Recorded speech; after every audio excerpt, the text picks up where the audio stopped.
السلام عليكم ورحمة الله وبركاته.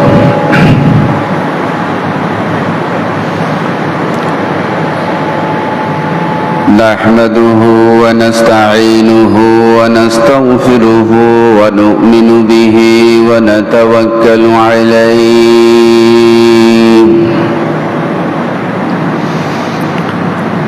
ونعوذ بالله من شرور أنفسنا ومن سيئات أعمالنا. من يهده الله فلا مضل له ومن يضلله فلا هادي له.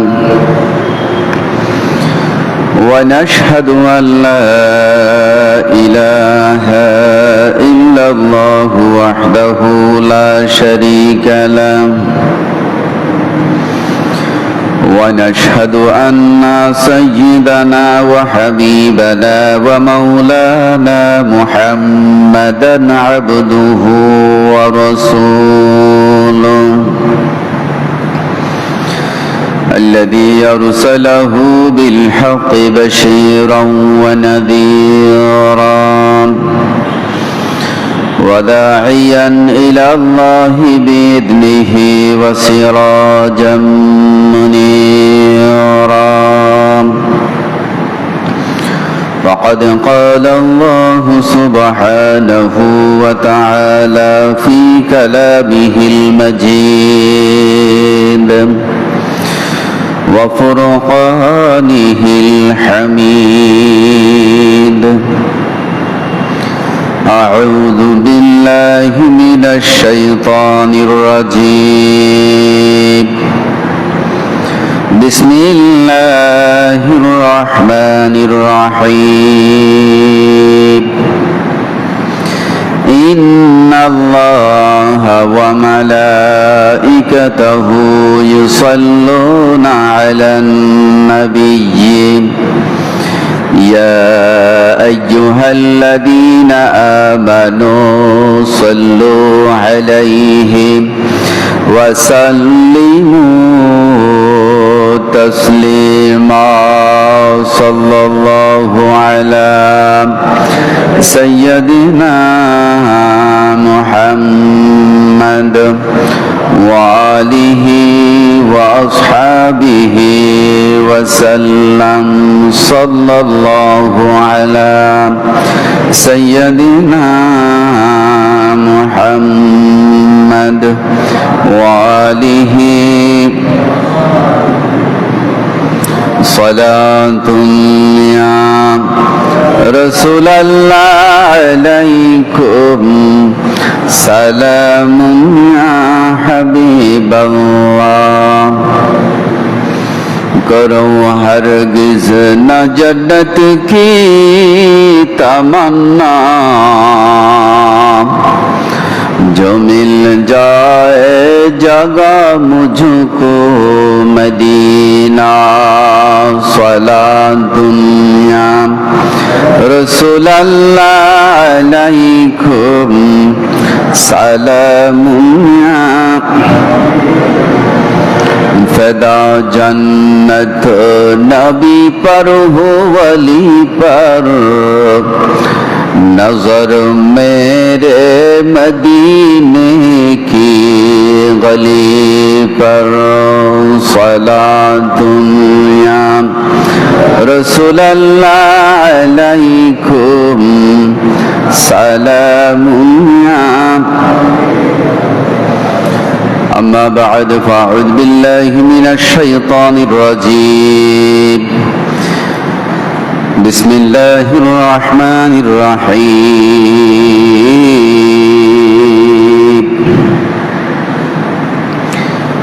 إن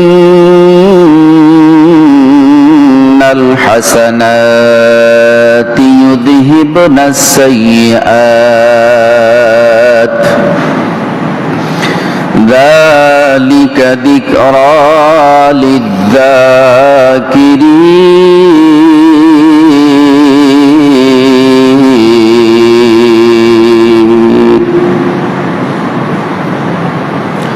صدق الله العظيم.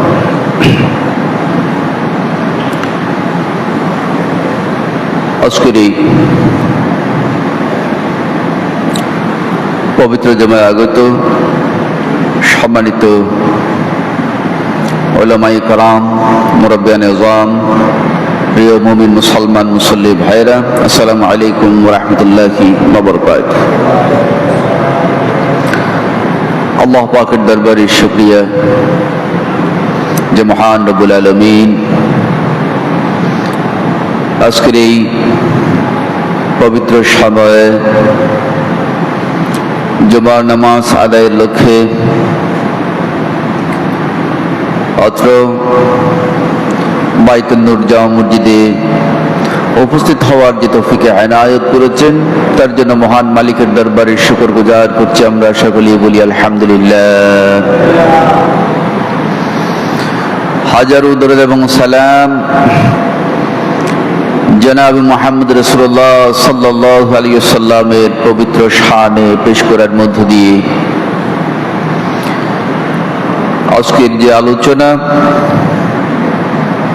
আপনাদের সামনে তুলে ধরতে চাই। প্রিয় ভাইয়েরা, আজকে আপনাদের সামনে যে খুতবা এবং আলোচনা পেশ করা হবে, তার বিষয় হচ্ছে নিশ্চয় ভালো কাজ, ভালো আমল অন্যায় এবং গুনাহকে দূরীভূত করে দেয়। ভালো কাজ গুনাহকে সরিয়ে দেয়, দূরীভূত করে দেয়।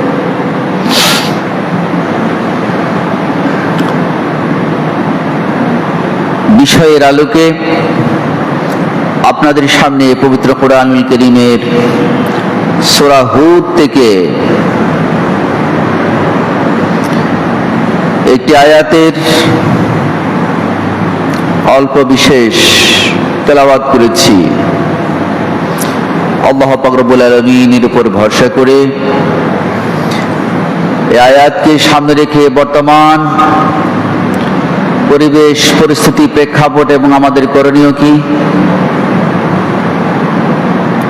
তা নিয়ে আলোচনা করতে চাই। প্রিয় ভাইয়েরা, আমরা যে সময়ে দাঁড়িয়ে আছি, এ সময়ে দেশের অনেক মানুষ অত্যন্ত কষ্টে দিন যাপন করছে, রাত যাপন করছে। অনেকের বাড়িঘর সব শেষ হয়ে গেছে, রসদপাতি নাই, থাকার জায়গা নাই,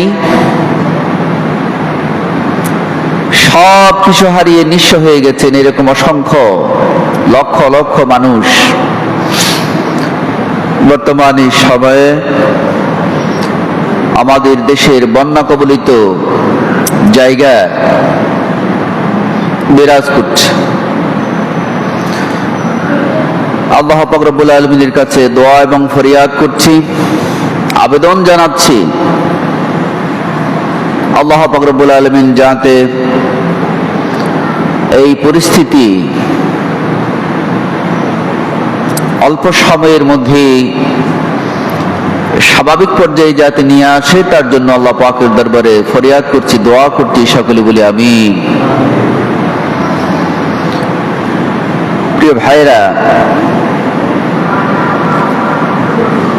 এই সময়ে অনেক মানুষ মারা গেছেন, ছোট বড়, নারী পুরুষ,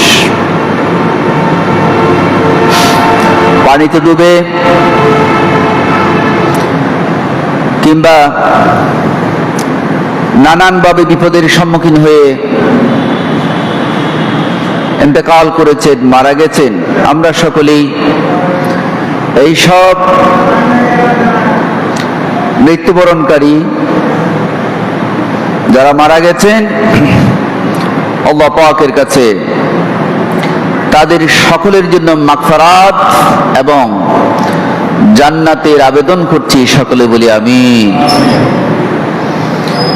প্রিয় ভাইয়েরা, দেশের অসংখ্য মানুষ এদের পাশে দাঁড়ানোর জন্য একেবারে খুব কম বয়সী শিশু থেকে শুরু করে বয়োজ্যেষ্ঠ পর্যন্ত ঝাঁপিয়ে পড়েছেন। আমরা দেখেছি, আপনারা দেখেছেন, ওই শিশু যার বয়স এখনো 5, 6, 7 বছর, সেও এই বন্যার্ত অসহায় মানুষকে সহযোগিতা করার জন্য তার জমানো টাকা কিংবা টিফিনের টাকা যা তার বাবা মা পরিবার পরিজনের পক্ষ থেকে তাকে দেওয়া হয়েছিল, কিংবা ঈদে কুরবানে সালামি হিসাবে পেয়েছিল, ওই জামাগুলি, ওই টাকাগুলি সব এই বন্যার্ত অসহায় মানুষকে সহযোগিতা করার জন্য নিয়ে এসেছে, দিয়ে দিয়েছে। বলা যায় এদেশের সকল শ্রেণীর মানুষ, ধর্ম বর্ণ নির্বিশেষে সবাই তাদেরকে সাহায্য সহযোগিতা করার জন্য ছুটে এসেছেন। নিঃসন্দেহে এটা একটা বিশাল মহতি কাজ। এই যে একটা বড় কাজ করলো, ছোট বড় সকল শ্রেণীর মানুষ, আল্লাহ পাক রব্বুল আলামিন তাদের শানে কি বলেছেন, মূলত তা নিয়েই আজকের খুতবার আলোচনা। প্রিয় ভাইরা, আমরা এরকম একটা সময়ে এও দেখেছি যারা ব্যবসায়ী, বিশেষ করে চাউল ডাল সহ নিত্য প্রয়োজনীয় মানুষ বেঁচে থাকার জন্য যা প্রয়োজন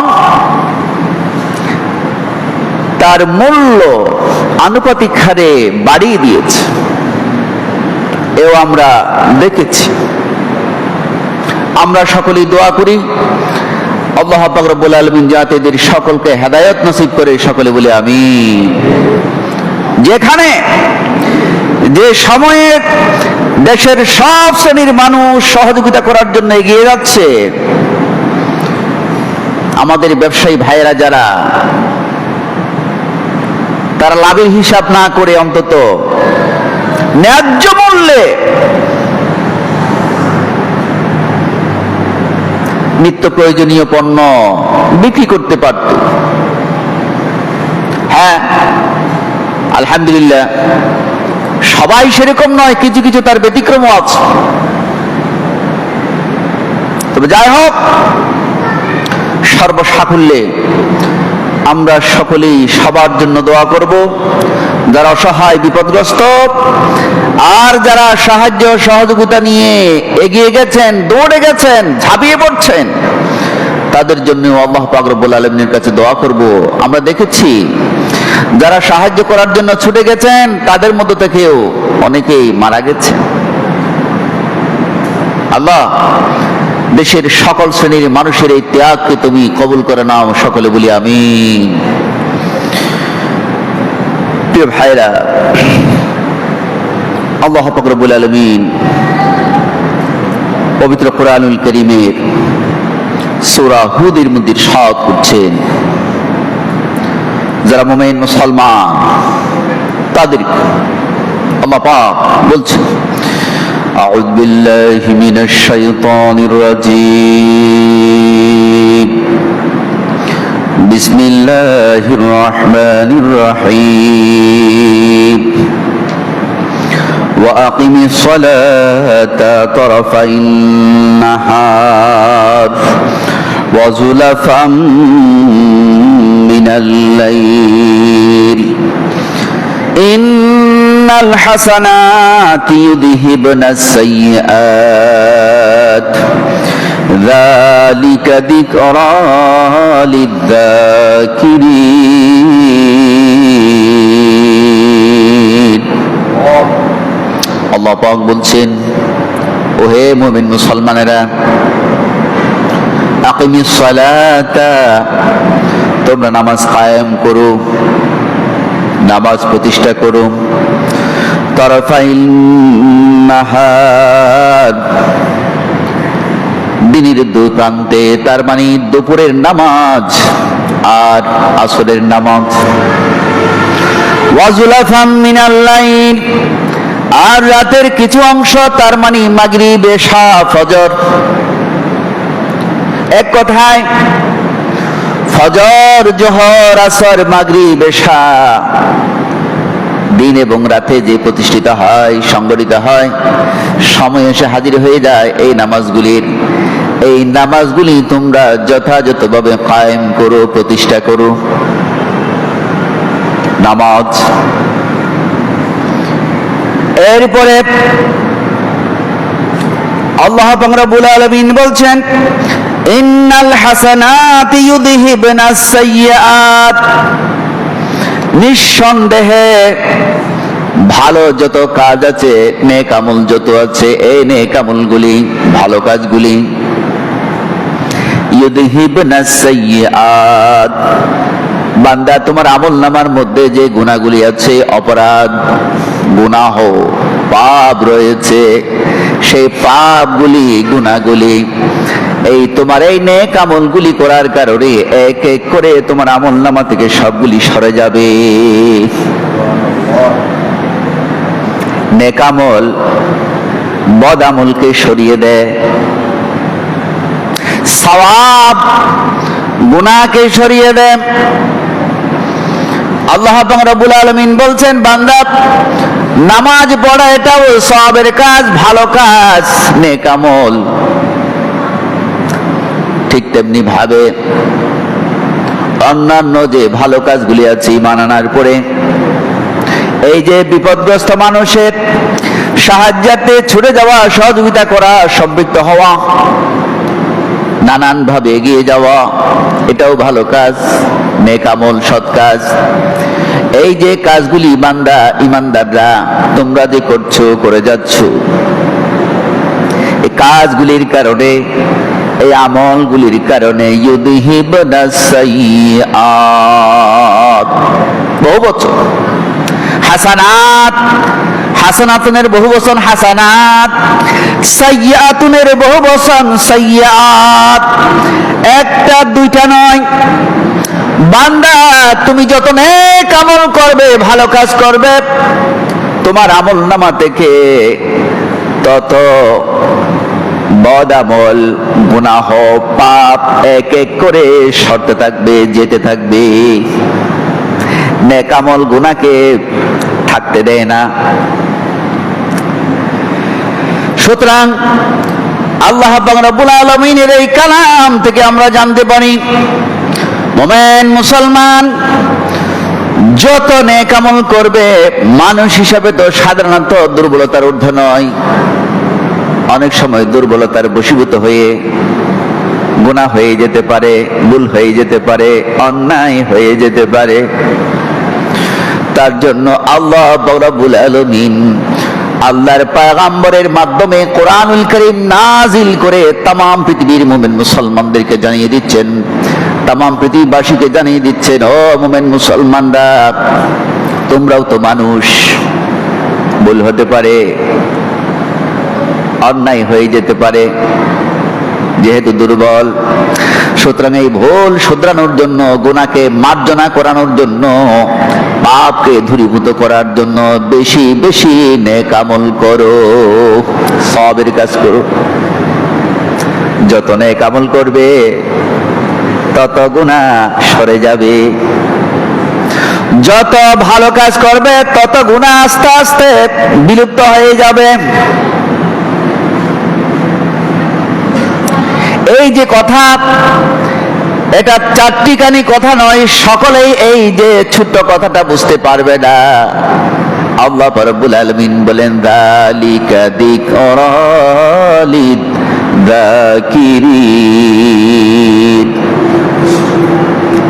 যারা সতর্ক হতে চায়, যারা সংশোধন হতে চায়, যারা বুঝার জন্য অধীর আগ্রহ নিয়ে বসে আছেন, শুনতে চায়, জানতে চায়, আমল করতে চায়, ঠিক হতে চায়, আল্লাহ রাব্বুল আলামিন বলছেন তাদের জন্য এই যে ছোট্ট কথাটা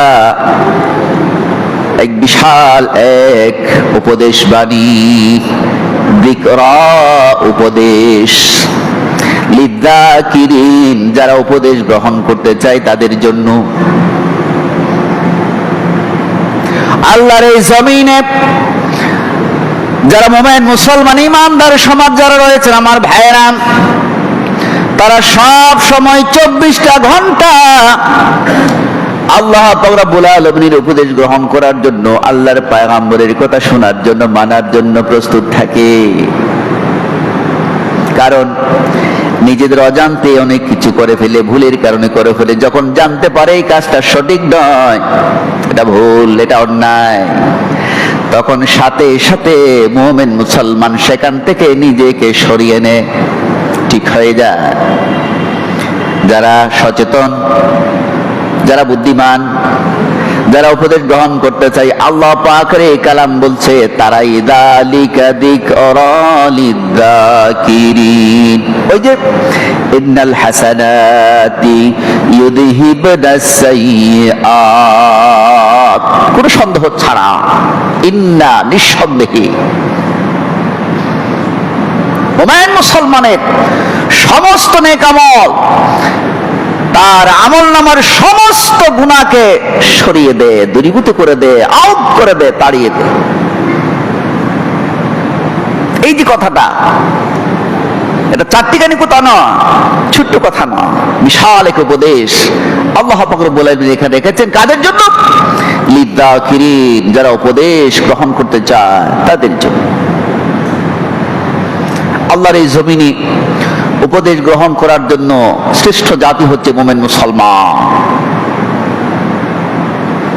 সুতরাং আমরা সকলেই আল্লাহ পাকের এই কালাম থেকে আমরা উপদেশ নিতে চাই, আমল করতে চাই।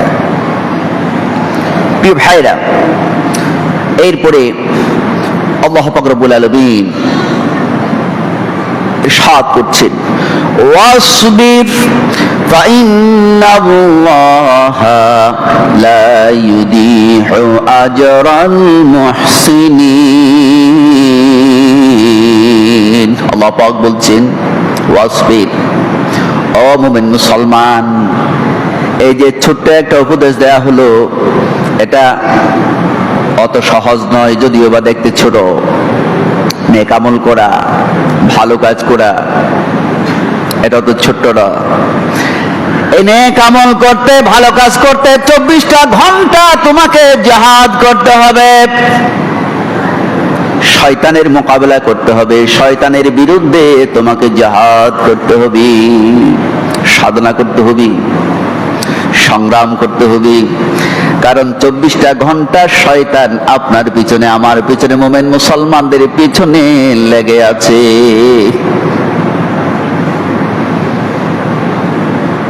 অপরাধে, গুনাহে, অন্যায় সম্পৃক্ত করার জন্য শয়তান 24টা ঘন্টা লেগে আছে।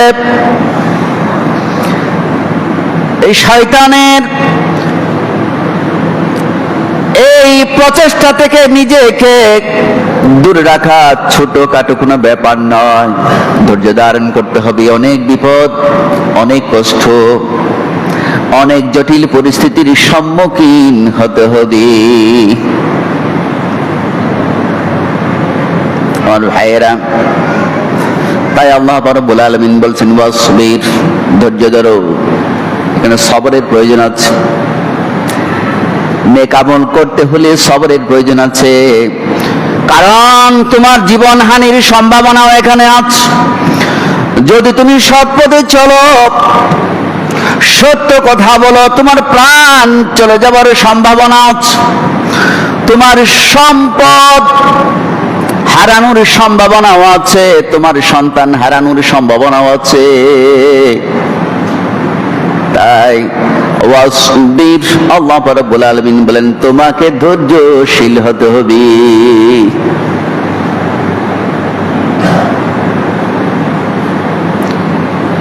আমার ভাইয়েরা,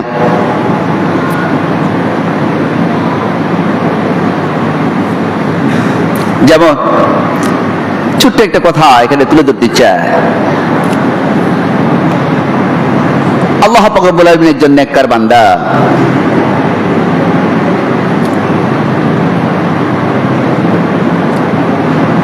আল্লামা সৈয়দ কুতুব শহীদ তাফসীরে ফি জিলালিল কোরআনের যিনি লেখক,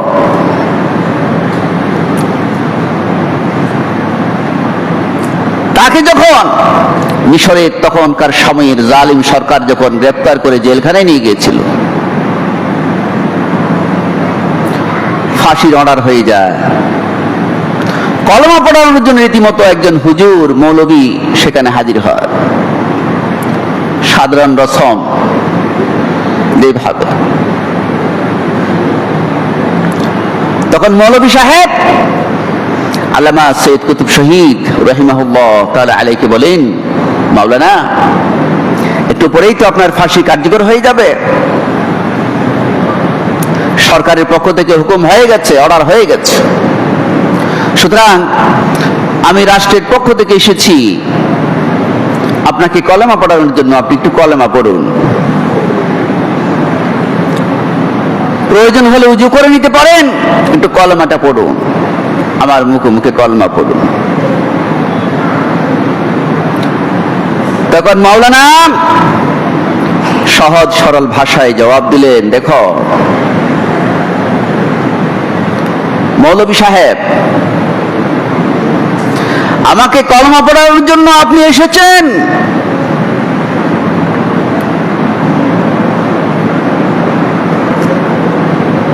বলুন তো আপনাকে কে নিয়োগ দিয়েছে? বলে আমাকে সরকার নিয়োগ দিয়েছে, আমি বেতন পাই, এ কাজের জন্য সরকার আমাকে বেতন দে, টাকা দে, ভাতা দে, এটা আমার কাজ। মাওলানা জবাব দিলেন, ও রাষ্ট্রের মৌলবী সাহেব, কান পেতে শুনুন, আমি যে কলেমা মানুষকে বোঝানোর জন্য, জানান দেওয়ার জন্য দাওয়াত দিলাম, কলেমার দাওয়াত দিলাম, এটার বিনিময়ে সরকার আমাকে ফাঁসি দেয়, আর আপনি যে আমাকে কলমা পড়ানোর জন্য এসেছেন, এই কলেমার বিনিময়ে সরকার আপনাকে টাকা দেয়, পুরস্কার দেয়, বিনিময় দেয়, মূল্য দেয়, একই সরকার। সুতরাং আপনার কলম আমার কলমা কখনো এক হতে পারে না। আমার এই কলেমা সমাজের প্রত্যেকটা স্তরে পৌঁছানোর জন্য রাষ্ট্রের পক্ষ থেকে আমার জন্য ফাঁসি রায় হয়ে যায়। কলমাটা মানুষকে বোঝানোর জন্য, এই কলমা কি চায়, এই কলমা কি বলে, এই কলমা পড়লে বলে আমাদের কাজ কি, এই কথা প্রচার করার কারণে আমাকে অপরাধী সাব্যস্ত করে আজকে জেলখানার মধ্যে একটু পরেই ফাঁসি কার্যকর করবে।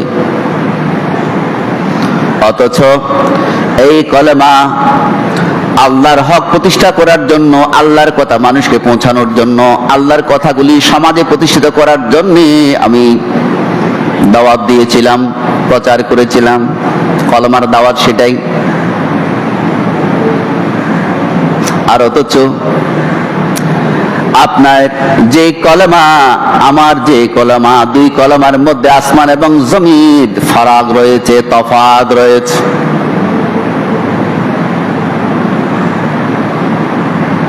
সুতরাং আপনার কলেমা আমার দরকার নাই। আপনার কলেমার চেয়ে আমার কলেমার ওজন অনেক বেশি। আপনার কলেমায় কোনো অ্যাকশন নাই, কোনো প্রতিক্রিয়া নাই, আর আমার কলেমার মধ্যে অ্যাকশন, প্রতিক্রিয়া আছে। যে কলেমা পাঠ করার কারণে রাত দিন ঘুমাতে পারি না, আল্লাহ পাকের দাওয়াত মানুষকে পৌঁছে দেওয়ার জন্য।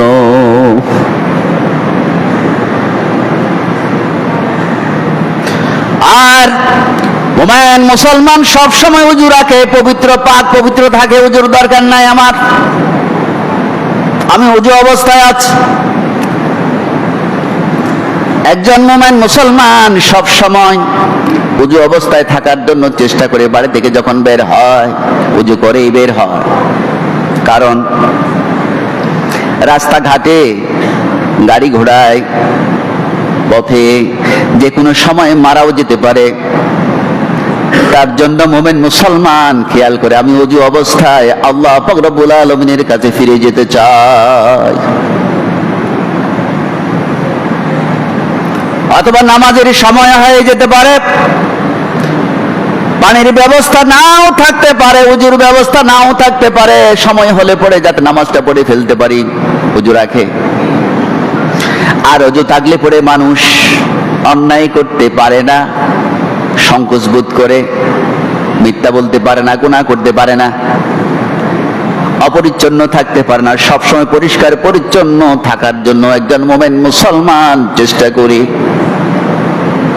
ঠিক তেমনি ভাবে রাতে যখন ঘুমোতে যায়, ঘুমানোর পূর্বে একজন মুমিন মুসলমান ওযু করে ঘুমাতে যায়। তার মানে একজন মুমিন মুসলমান সব সময় চেষ্টা করে পাক পবিত্র এবং ওযু অবস্থায় থাকার জন্য। কারণ মালাকুল মউত কোন সময় এসে হাজির হয়ে যায় পৃথিবীর কেউ আগাম বলতে পারে না। আমার ভাইয়েরা, সুতরাং এই দিনে কামল করা, ভালো কাজ করা চারটি কোনো ব্যাপার নয়। প্রতিটা কদমে কদমে আপনার সামনে বিপদ হাজির। তাই ধৈর্যশীল হতে হবে, সবর রাখতে হবে। জীবনের সবকিছু চলে যাবে, এরপরও অপরাধ করব না, গুনাহ করব না, অন্যায় করব না, অন্যায় সাক্ষী দেব না, কারো উপরে জুলুম করব না। প্রাণ চলে যেতে পারে, সম্পদ শেষ হয়ে যেতে পারে। সুতরাং প্রাণ আজ নয়, কাল নয়, পরশু একদিন তো যাবে। এই জমিনে তো কেউ সার্বক্ষণিকের জন্য, সব সময়ের জন্য, আবাদুল আবাদের জন্য কেউ এখানে আসে নাই, যেতেই হবে। তাই আল্লাহ পাক রব্বুল আলামিন মুমিন মুসলমানকে ডাক দিচ্ছেন, ওয়াসবির ফাইন্নাল্লাহা লা ইউদিউ আজরাল মুহসিনিন। আল্লাহ পাক বলছেন, ও মুমিন, ধৈর্য ধারণ করে সব সময় সবর করো, ধৈর্য ধরো, তুমি নিশ্চয় কামিয়াব হবে, সফলতা তোমারই। ধৈর্য ধরো। ফাইন্নাল্লাহা, আর নিঃসন্দেহে মহান রব্বুল আলামিন, লা ইউদিউ আজরাল মুহসিনিন, লা ইউদিউ নষ্ট করে দেয় না, বরবাদ করে দেয় না, বাদ দেয় না, বাদ পড়ে না, নষ্ট হয় না। যারা মুমিন মুসলমান, যারা মুহসিন,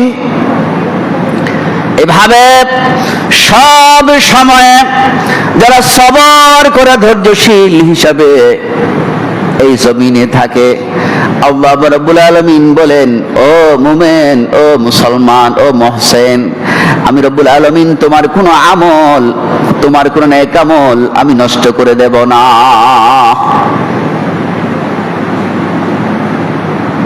আল্লাহ রাব্বুল আলামিন কোরআনুল কারীমের অন্য জায়গায় বলেছেন, ওয়া ইন্নাল্লাহা লামাআল মুহসিনিন। আল্লাহ রাব্বুল আলামিন ইহকাল এবং পরকালে সব জায়গায়, কবরে, হাসরে, সব জায়গায় মুহসিন বান্দা যারা এরকম কঠিন সব সময়, সব পরিস্থিতির সময় যারা ধৈর্য ধারণ করে, সবর করে, আল্লাহ রাব্বুল আলামিন বলেন, এরা হলো মুহসিন। এই মুহসিনদের সাথে আমি রব্বুল আলামিন রয়েছি। সুতরাং তাদের কোনো ভয় নাই, তাদের কোনো পেরেশান হওয়ার দরকার নাই, আতঙ্কিত হওয়ার দরকার নাই। আমার ভাইয়েরা, আল্লাহ রাব্বুল আলামিন আয়াত কারিমার মাধ্যমে আমরা যারা মুমিন মুসলমান রয়েছি, আমাদেরকে পরিষ্কার করে জানান দিচ্ছেন, ও মুমিন মুসলমান, পরিস্থিতি যে এরকম হোক না কেন, ভালো মন্দ, কষ্ট, আনন্দ, সুখ, দুঃখ, যে সময়ে যে পরিস্থিতিতে তুমি থাকো না কেন, সব সময় আমি রব্বুল আলামিনের উপরে তুমি সবর করো। এ তোমার সবরের পরিণাম, তোমার সফরের সাফল্য আমি রব্বুল আলামিন একদিন না একদিন তোমাকে দেব, তুমি পাবে, বঞ্চিত হবে না। সুতরাং আমার ভাইয়েরা, যত কঠিন পরিস্থিতি হোক না কেন, মুমিন মুসলমান কখনো ভেঙে পড়ে না, কারণ তারা আল্লাহর উপর ঈমান এনেছে, আল্লাহর কথাকে বিশ্বাস করে, সবর করে, ধৈর্য ধরে। প্রিয় ভাইরা আমার,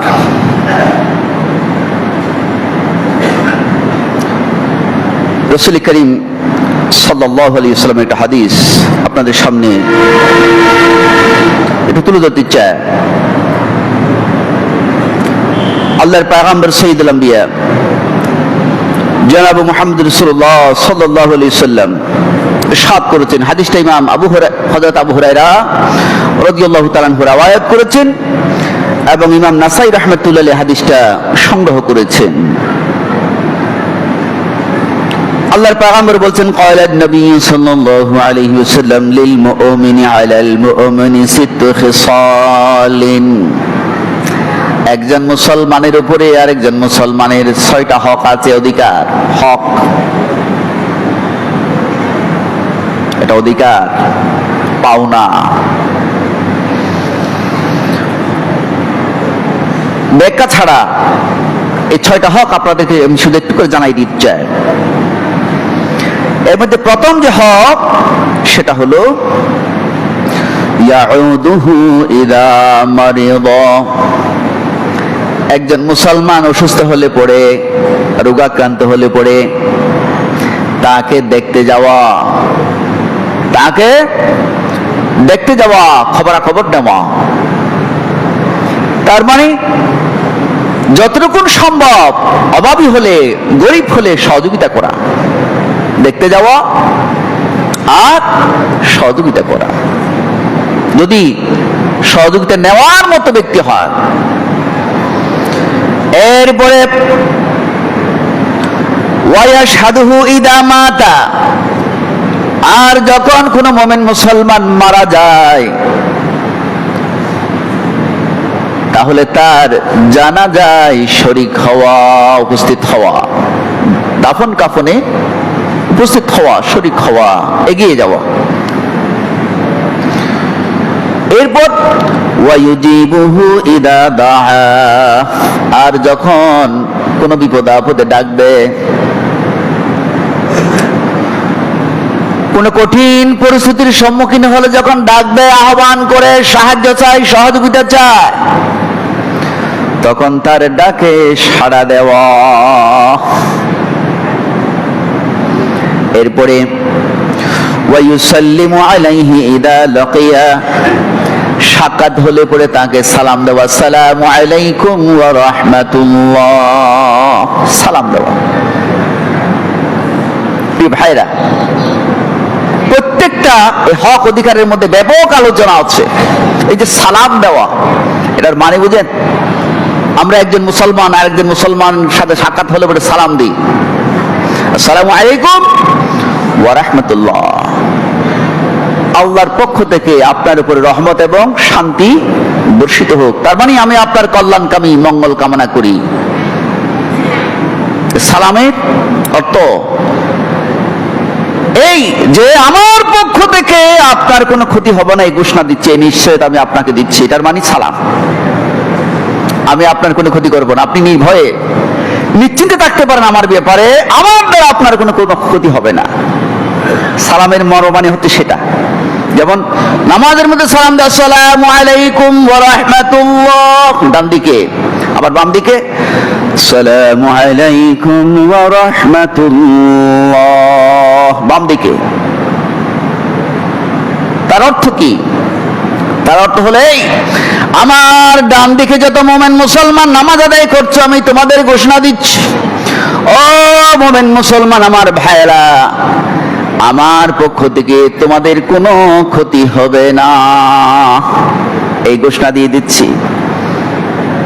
আর বাম দিকে যারা, তাদেরকেও জানান দিচ্ছে আমার পক্ষ থেকে তোমাদেরও কারো কোনো বিন্দু পরিমাণ ক্ষতি হবে না, এই এলান দিচ্ছে। এটার মানে সালাম। সালামের মর্ম মানে হচ্ছে সেটি। অথচ আমরা সালাম দিই, পেছনে গিয়ে একটু চিন্তা করে দেখি না নিজে নিজেকে কি করি।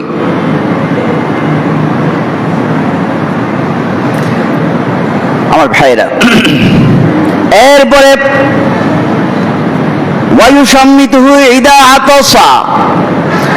আর যখন কোন মুমিন মুসলমান হাসি দেয়, হাসি দেওয়ার পর আলহামদুলিল্লাহ বলে আল্লাহর প্রশংসা করে, এটা যদি কোনো মুমিন মুসলমান শুনে, তাহলে এটার জবাবে ইয়ারহামুকাল্লাহ বলা, আল্লাহ তোমার উপরও কি করুক, রহম করুক, রহম করুক, দোয়া করা। সর্বশেষ যেটা সেটা হলো 6 নম্বর যেটা, সেটা হলো হক এই ওয়ায়ানসাহু লাহু ইদা গাবা আও শাহিদা, উপস্থিত থাকুক আর উপস্থিত না থাকুক, অনুপস্থিত থাকুক, সর্বাবস্থায় একজন মুমিন আর একজন মুমিন মুসলমানের কল্যাণকামী হওয়া, শুভাকাঙ্ক্ষী হওয়া, হিতাকাঙ্ক্ষী হওয়া, শুভাকাঙ্ক্ষী হওয়া, সে উপস্থিত থাকুক কিংবা অনুপস্থিত থাকুক। অথচ আমরা কি করি এটি চিন্তা করে দেখেন তো। আল্লাহ পাক রব্বুল আলামিন আমাদের সকলকে এই কথাগুলি বোঝার এবং আমল করার তৌফিক দান করুক, সকলে বলি আমিন। প্রিয় ভাইরা আমার, আল্লাহ পাক বলছেন ইন্নাল হাসানাত ইউযহিবুনাস সাইয়্যাত, সমস্ত নেক আমল, আমার আপনার আমল নামায় যত বদ আমল আছে, গুনাহ আছে, পাপ আছে, সব কিছুকে বিতাড়িত করে দে, তাড়িয়ে দে, দূরীভূত করে দে।